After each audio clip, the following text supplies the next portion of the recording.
We're here for the memorial service of Professor Ronald Louw, who is an activist and a pacifist. But basically what really brings us here to this memorial service today is to really drive the message home for people to get tested early so that things like this are avoided in the future. We're here to celebrate his life and the many contributions that he's done in advocating for the rights of discriminated people such as gay people, HIV positive people. Ronald at heart was a socialist. We've come here to celebrate that kind of man and to show that we recognize and we appreciate the work that he's done. We're also here to say to people, look, such a great man has died and he didn't have to. Viva treatment for all, viva! Viva! Good people, today we celebrate a life. We salute a comrade. We salute a friend, a teacher, a lawyer. He's got endless names that or titles that are towards his name. But the one that I would like to share with you this afternoon is that of a father, of which is what Ronald was to us at the Durban Lesbian and Gay Community and Health Center. I never knew Ronald had HIV. He never knew he had HIV. I had no idea that Ronald was HIV positive. If I think back in terms of our friendship and Ronald's health over the last 2 to 3 years, what was very evident about Ronald's health was that he was increasingly becoming ill. He started complaining of lack of energy. He'd also complained of night sweats. I asked him, did you, for example, have an HIV test? And Ronald looked at me in his stern, abrasive, forthright way, and he said, I had completed all the tests. The doctors have done all the tests, and that's it. And there was no inkling, idea, or suspicion that he could have been HIV positive at that stage. I believe that the virus, in all likelihood, was in his system for a long time.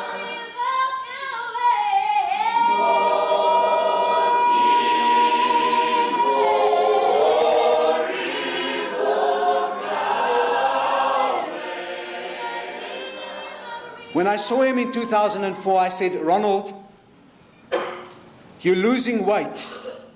You're getting coughs. You are sick at night. You have to get tested. I said it to him 3 times, and he just looked at me and he said, Aikona. And I say to myself, what is it that made this thinking man, this brother, this friend, this comrade, what is it that stopped him from getting tested?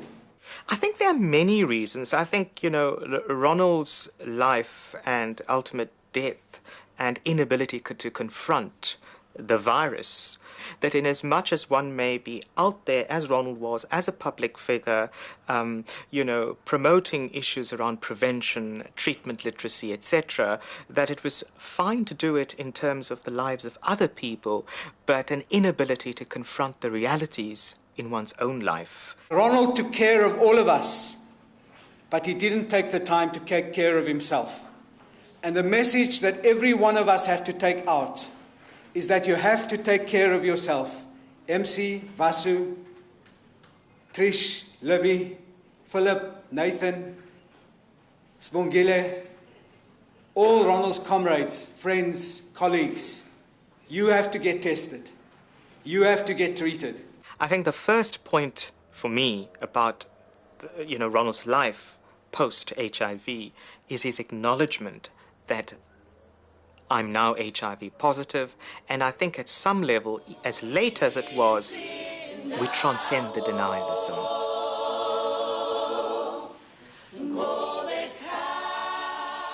And what he said to me, I remember this vividly, when he lay on his bed in Westville, at the Westville Hospital, he said, Vasu, when I get out of here, I want to make some serious changes to my life, and what I would really like us to do is to start a campaign for early testing, which I think, yet again, is Ronald's acknowledgement of his own denialism And over and above that, moving beyond that denialism to make a difference to the lives of other people.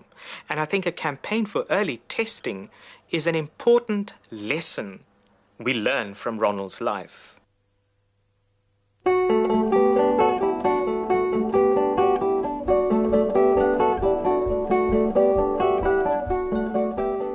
Despite massive HIV/AIDS awareness campaigns about breaking the silence, many people still choose to keep their HIV/AIDS status a secret. Gugu Dlamini was murdered after revealing her HIV/AIDS status.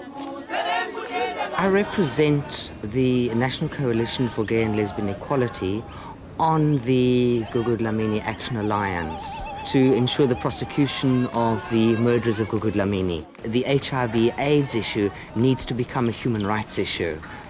We need to see it as much more than an education issue, much more than a safe sex issue. It's a political issue, it's a campaigning issue, it's an issue affecting everybody in their daily lives. And the more the disease is kept in the closet, so to speak, or hidden from the public view, or hidden from families, hidden from the community, the more difficult it is to control it.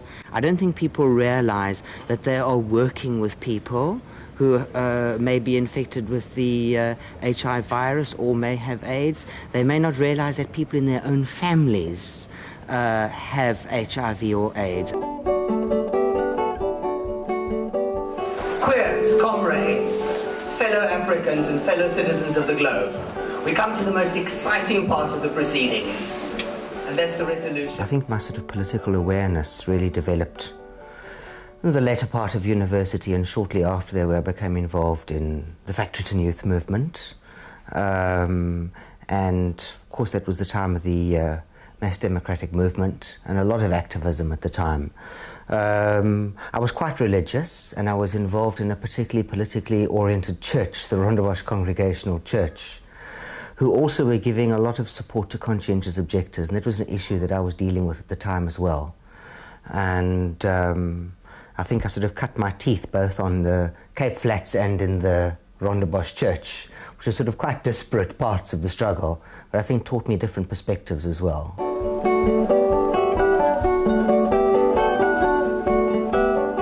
I've known Sibusiso for a number of years, in fact, but it was fairly recently, from about May 2000, that I got to know Sibusiso again. He fell suddenly ill. He was admitted to King Edward. I came to visit him, I think, on the second day that he was here. My first impression was having been utterly appalled at the conditions in the hospital. One was struck immediately by the filth of the wards. You know, I've been to visit people in prisons, and I think the conditions in prisons were better than what I'd seen in the hospital here. When he was first admitted, he came in having already been diagnosed with cryptococcal meningitis. It was very clear that he had to go on amphotericin immediately. When he arrived in the hospital, the sister on the ward said there was no amphotericin in that ward. They would try and find it in another ward. And I phoned a few hours later, and I spoke to the nurse on duty in the evenings, and said no, well, she didn't know anything about this, and know that no amphotericin had been found, and that in any event the dispensary was closed and would only be opening at 10 o'clock the next day. I decided to phone the hospital, and I phoned through and asked to speak to the superintendent, and they said, in connection with what? I said, a complaint about conditions. They said, well, please speak to the PRO. So I said, well, put me through to the PRO. And I got through to his office. Now, he was in a meeting. I said, can I speak to his deputy? And she was in a meeting, but I could speak to the deputy's assistant. Now, eventually spoke to the deputy's assistant, I forget her name now, and she asked me please to put the complaint in writing. So I said, no, this is a matter of more urgency than writing. Here is somebody who's on an intravenous drip for meningitis, having to climb stairs to fetch his own food. I can only assume that Sibusiso's removal to another ward was as a result of some of the complaints. That didn't really deal with the substance of the complaint, because other patients were simply put in his place.